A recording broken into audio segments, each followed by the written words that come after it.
Hello, I'm meteorologist Rob Carlmark here with a live update on ABC 10 Plus. This is our streaming app, as I'm sure you are aware of. So, of course, you can download this on your smart TV. If you're watching this on a mobile device, you could download this on your smart TV, just like right there on the bottom next to all the famous ones. You can get ours for free, and then you can get all of our content, local travel. Of course, you can get news and weather updates like this live one, as well as some of our specials, even our weather specials, which we've won Emmys for. So this is going to be a really great resource for you if you live in the area or not. ABC 10 is always on ABC 10 Plus. Now, let's get to the main items. I've got some updated conditions for the fire situation in LA, also some really important perspective. I also have an update on snow because, yes, we are getting snow on Saturday to Sunday. And then also, we could get a little rain locally. I'm not too worried about that, but rain for LA, that is going to be a very welcome thing, and that's coming. That's going to happen this weekend. So let's go ahead and get into some of these items. Now, first of all, I always like to start right off at the top because, we have tools in the toolbox for obviously hourly forecasts and daily and weekly and even monthly. But what about a season? Well, really, some of the only things that we have are long-range computer models, but then also just historical data. And when we have a La Nina pattern, what we typically see are dry conditions for Southern California and wetter than normal for the Pacific Northwest, bordering on far Northern California, okay? Guess where we are right now. Does this look familiar? And here's the important context of what's going on in California. California is a big state, okay? It's massive, both population size and size-wise. And when you describe California as having one type of situation, either being wet or dry, you always have to look at the details. For our local area, Sacramento, Stockton, Modesto, Northern California, we've actually had either average, which is yellow, or above average precipitation, both for rain and for snow. And this is really a key distinction.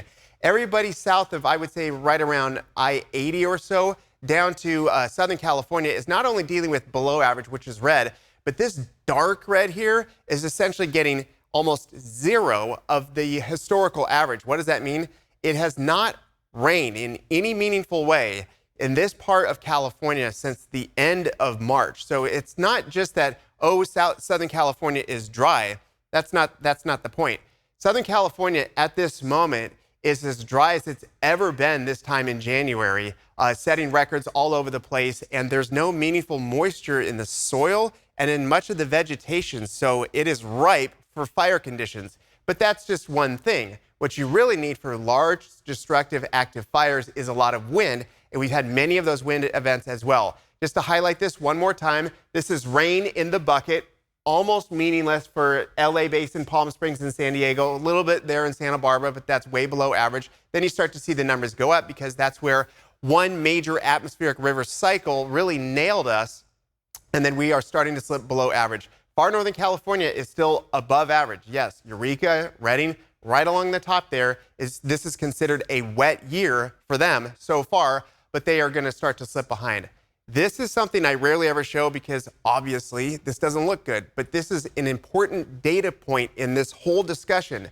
Did you know that right now, when you add up all the California reservoirs, and this is, by the way, federal, this is state, and these are local reservoirs. Some power companies have their own reservoir to generate power, so that would be considered a local reservoir, and even private as well. When you add these big ones up, what you have is right now we are at 117% of average, not of capacity, which is 71%, because these reservoirs always go down in the wintertime for a couple of reasons. It's usually been about 6 to 7 months since we've seen major rain or snow. That's issue number one. So we have water usage and evaporation. And then also, this is built into the reservoir system. You need this buffer zone. You need space in the reservoirs to absorb large storms. Primarily, the way that a lot of these got built is for water storage and usage and power and recreation, all that stuff. But what really got it over the hump was protection from flooding. And that's what protection from flooding looks like. If a large atmospheric storm came in, they absorb the water, so the rivers and streams and communities downstream don't have to because they likely can't. We have a long history of flooding here in California. The dates, it's almost 10 months, folks, since we've seen any sort of real storm in Southern California. And we're still waiting. Even the one that's coming in on Sunday is great. It's going to help, but it's not likely not going to get over that hump bringing widespread greening up of the grasses and really turning the page on the fire season. You can just see it with your own eyes. You can see all the hills are brown, dead. We're just waiting for things to come together. Now, in the background, they've done some very precise surveys, and now the Eaton Fire Palisades fire number 2 and 3 on the list of structures burned. I bring this up because obviously this is very bad. The other part of this is that this all happened essentially on the same day, but also people forget that the Camp Fire was really bad. And before these two, it just leapfrogged far and away as one of those fires that all of a sudden took out an entire community. And now we've seen versions of that again and yet again. Now, one of the main reasons why this is so unusual, and that this is happening, by the way, in January, the Camp Fire happened in November, is that these are the days of Santa Ana wind events, dry offshore fire conditions usually, and the really, really big ones have usually happened in that arc. What does this look like? This is in the middle of winter, but usually we get meaningful rain in the state right around here, October, maybe it's November, sometimes it's December, but usually by January. So we don't really even pay attention to the fire risk for a lot of this until you don't get anything in the bucket all the way through the first half of your primary rain season. Okay, let's talk about our local weather. We've got cold mornings, mild afternoons. This is the way we've been doing it around here lately. And we are going to get some snow. And the snow is kind of a tricky one, and I'll explain that. In addition to the precip that we're looking at, we also have some strong winds, a wind advisory for mostly the coastal range and the Sierra, but I'll explain that in a second. And guess what just happened as of 10 a.m. this morning, so 7 minutes ago, they finally dropped the red flag warning that we've had for 5 days in a row, this entire week. Now they're left with dry air for sure, but a lot of cold weather advisories, watches, things like that. So now they're just dealing with cold mornings and dry air, but at least they don't have the wind. As far as our wind situation, this is what it looks like in Northern California. We've got some strong winds moving in tonight, early tomorrow morning through the day. Breezy and chilly all day long in the valley spots. Gusty, a lot of issues with the wind potentially here for the west side of the valley coastal range. And then watch the Sierra. In spots, it's really going to be gusty as well, with gusts up to 40 miles per hour. Each and every morning, we've been waking up to poor air quality. We need rain to change that situation, but the wind does actually disperse the concentration momentarily, so it won't be as concentrated and as high pollution levels as we've seen, where it's unhealthy for everybody, because you get that when it's calm winds overnight and the inversion is trapping all the wood burning and smoke particles that we create on a daily basis. Our highs today, very nice. It just doesn't seem like anything's really going to change. Highs in the 60s, just like yesterday, 63 Oakland. We've got temperatures that are mild. By the way, the average high this time of year is 57 degrees, say, for example, in Sacramento, and we've got 62. So we've been 5-6 degrees above normal almost the entire week. So again, the wind situation here is going to be a problem mostly for the higher elevations. If you live in the middle of the valley, it'll be breezy the next couple of days, which is important, but it's a telltale sign that something's up. And this is what's up. Low pressure moving over the top of us, finding some moisture, it wraps around, and then the mountains actually act like a mechanism to wring out, because there's very limited moisture out here, by the way. Whatever's in there, the water vapor in the air, it can lift it up and then produce snow, continued light but fluffy snow on the east side of the Sierra, but it does spill over the top. And this could make it all the way down to areas right around 4,000 to 3,000 feet or so. I don't think all the way down to 49. That would be extremely rare as far as the snowfall chances, but some precip will make it over, and we are looking at both a combination of snow up high and then also some shower chances that could drift over a little bit, and I'll get into more detail on that in just a second. But this is really the main thing. By Sunday morning, it's found a lot more moisture because now it's over the Pacific Ocean partially, and it's just more developed, and that means rain for Southern California. We're looking at 1/4 to 1/2 inch of rain in the mountains, more than that, but it opens things up. Hey, this is a classic winter storm, and this looks like Friday to Saturday, so we're starting to see lines that our storm window is going to open right back up, and we can get back in the game here. I like a week of nice weather in winter, maybe 2 spread out over the whole winter, but you can't keep doing it for 2-3 weeks in a row. You start slipping behind, and this is going to help.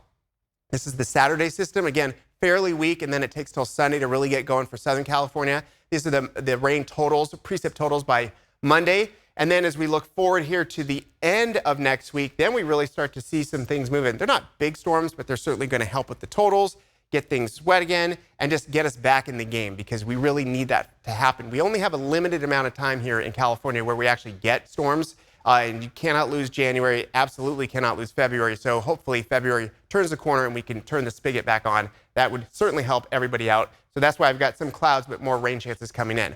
For snowpack, still barely hanging on to above average snowpack for the Northern Sierra. We're behind in the Central and Southern Sierra. When you add it up statewide, this is the most important number. This is where we should be by April 1st. If we have 100% by April 1st, then that's considered a full snowpack and we're in good shape. That's about a third of our water supply in any given year. Comes from this number right here. And we're not even halfway there, but remember, we still have a couple more months of prime season. I'm going to switch over to the snow forecast for how we like to enjoy the snow. And that's going to be the Sierra Getting There forecast. As of right now, this is Friday at 10 o'clock in the morning. The roads are in good shape. These are red because they're closed seasonally. In other words, they get too much snow and there's not enough traffic, so they just let them stay unplowed until we get into the spring. But you can still access portions of these, mainly to get to Dodge Ridge ski area, which is 108 right here, or Bear Valley, which is right here. 88 remains open as long as they can plow it and they don't have avalanche issues. Same thing with 50, same thing with 80, same thing with 49. At any rate, I'm not expecting chain controls today. So today's your travel day. But during the day on Saturday, because of the snow, even though it's quote unquote only a couple inches, once you get over to Truckee South Lake Tahoe, if it stalls out and keeps doing its thing, it can start adding up. And I do expect at some point chain controls popping up, at least in those communities, if not up to the mountain passes at some point. So through Saturday, this is what it looks like, light snow. The key thing in all of this, and really the big question mark, is how much falls between Saturday and Sunday, because if it lingers, we're going to add even more snow to it. If it's on the move, then you'll get half of what you're seeing on the screen here. At any rate, expect snow on the roads, icy conditions early Sunday morning as the system is leaving us. You know, even with the gap, I would say, in systems, the resorts are doing their thing. They've got lots of terrain open. It's going to be busy, I promise you that. And these are the expected lifts open, but that could change, of course, due to wind. They do a lot of that, wind holes or just shutting down lifts for the day because it's too windy at the top. So that's the best case scenario. That might happen on your Friday, but through Saturday, just check ahead. Things I think are likely going to be different. There's your snow day on Saturday. Left over there on Sunday.